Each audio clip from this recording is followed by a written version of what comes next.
মহেশপুর গ্রামে সুখেন ও সাবিত্রী তার 3 মেয়ে নিয়ে থাকত। বড় মেয়ের বয়স ছিল 10 বছর, মেজ মেয়ের বয়স ছিল 6 বছর আর ছোট মেয়ের বয়স ছিল 4 বছর। আবারও সাবিত্রী গর্ভবতী হয়। এবারে সে 2 কন্যা সন্তানের জন্ম দেয়। কিছুদিন যাওয়ার পর সুখেন তাদের কুলপুরোহিতকে ডাকে তার 5 কন্যা সন্তানের ভাগ্য পরীক্ষা করার জন্য।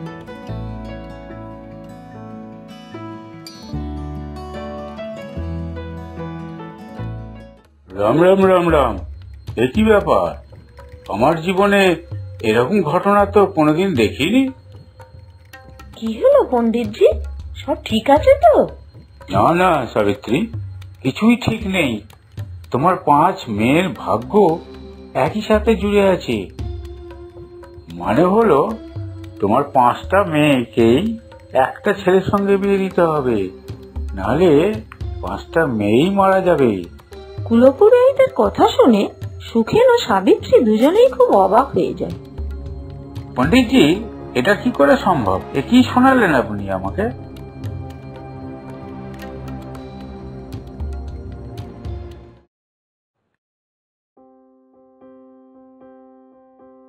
5 বোনের মধ্যে খুবই মিল ছিল।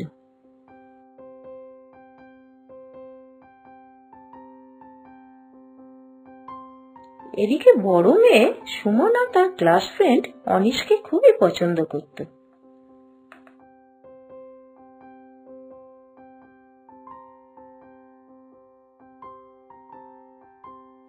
আচ্ছা, তুমি সেই ছেলে যে সুমনাকে পছন্দ করো?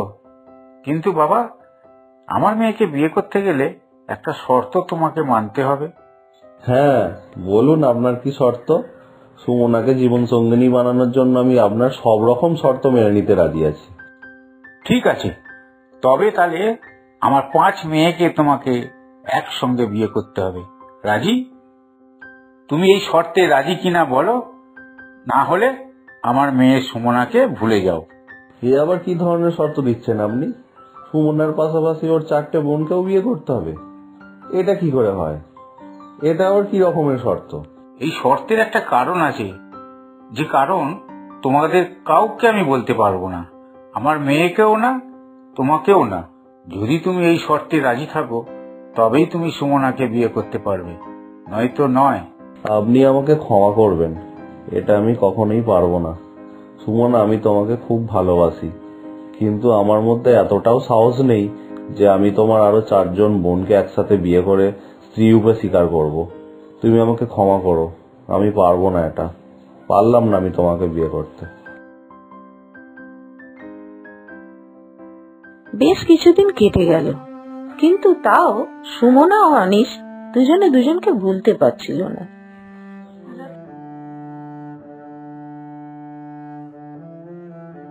আর কতদিন অনিশের কথা মনে করে কাঁদবে দিদি?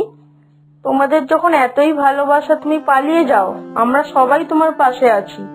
এরপর একদিন সুমনা 4 বোনের সাহায্য নিয়ে অনিশের সঙ্গে বাইকে করে পালিয়ে যায়। এরপর সুমনা ও অনিশ মন্দিরে গিয়ে দুজনে দুজনকে বিয়ে করে নেয়। এদিকে সুমনার বিয়ের খবর সুমনার বাবা জানতে পেরে যায়। বিয়ে করার পর যখন শ্বশুর বাড়ি গিয়ে ওঠে, তখন সুমনার শরীর খুব খারাপ হয়ে যায়। অনিশ সুমনাকে নিয়ে হাসপাতালে যায়।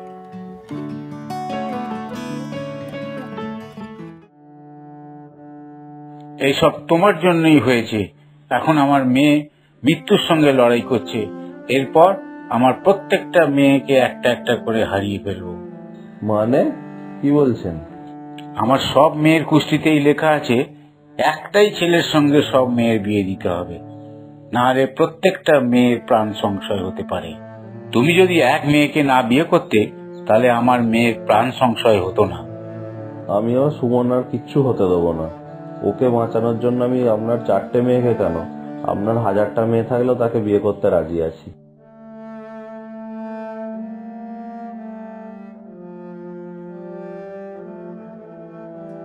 অনিশ সুমনাকে এত ভালোবাসে যে সুমনার এই কষ্ট অনিশ আর সহ্য করতে পারছিল না। তাই শেষে সে সুমনার 4 বোনকেই বিয়ে করে ঘরে নিয়ে যায়। আর সুমনও সুস্থ হয়ে যায়। অনিশ তার 5 বউকে নিয়ে সুখে সংসার করতে থাকে, আর বাবা মাও তার 5 মেয়ে সুখে সংসার করতে দেখে খুবই আনন্দ পায়। অর্পিতা তার স্বামী তমালকে নিয়ে বারুইপুর গ্রামে থাকে। অর্পিতা বারুইপুর গ্রামের হাই স্কুলের টিচার ছিল। অর্পিতা খুব খেতে ভালোবাসতো বলে একটা বড় ব্যাগ নিয়ে রোজে স্কুলে যেত। অর্পিতা ভালো টিচার হওয়া সত্ত্বেও ভালো করে পড়াতো না, কারণ সে সবসময় খাবার খেত। ক্লাসে চক ডাস্টারের সঙ্গে সে টিফিন কৌটো নিয়ে যেত। বাচ্চারা আজকে ঠিক করে হোমওয়ার্ক করে এনেছো? হ্যাঁ ম্যাডাম, করে এনেছি। ওই দেখি সব খাতাগুলো আমার ডেস্কের কাছে নিয়ে এসো, আমি সব এক এক করে দেখি। ম্যাডাম, কোথা থেকে একটা গন্ধ আসছে না? ওই আমি কিছু গন্ধ পাচ্ছি না তো। না ম্যাডাম, খুব বাজে গন্ধ আসছে, আমি খুব বাজে গন্ধ পাচ্ছি। যাও ডেস্কে বসে যাও, আমি সবাইকে লিখতে দেবো। সব এক্ষুনি লেখা এনে আমায় দেখাও। ম্যাডাম সবাইকে লিখতে দিয়ে টিফিন কৌটো খুলে খেতে বসে গেছে। খুব ব্যথা ব্যথা করছে, মনে হচ্ছে আমাকে একটু টয়লেটে যেতে হবে, আর বসে থাকতে পারছি না।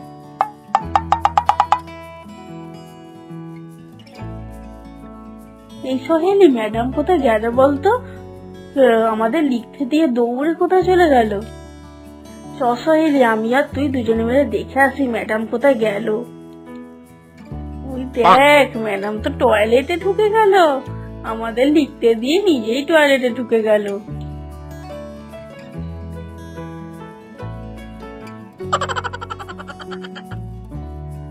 ওই দেখ, ম্যাডাম আজকেও বড় একটা ব্যাগ এনেছে, নিশ্চয়ই ওখানে খাবার আছে। এত খাবার খেলে তো ম্যাডামের পেট খারাপ করে যাবে।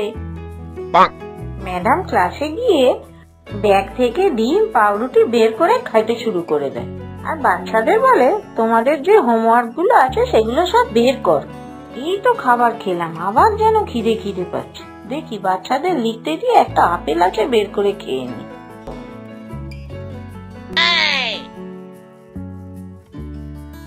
এই দেখ দেখ, ম্যাডাম কত খাচ্ছে দেখ।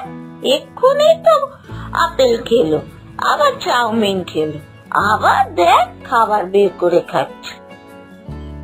এখনো তো কটা খাতা দেখতে বাকি আছে, আমি বরঞ্চ চাউমিনটা বের করে খেয়ে নি।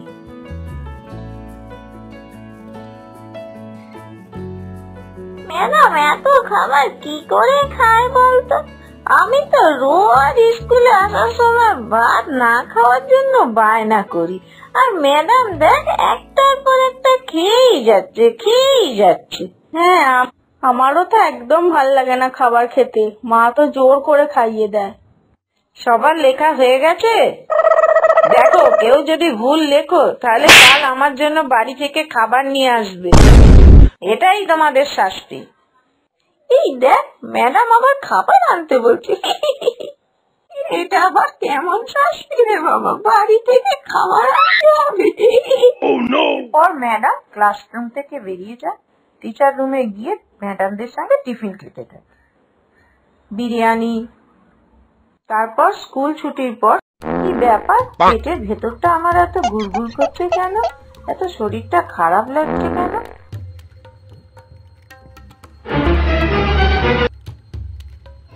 পেট থেকে ভটভট করে খুব আওয়াজ আসছিল আর প্রচুর দুর্গন্ধ বেরোচ্ছিল।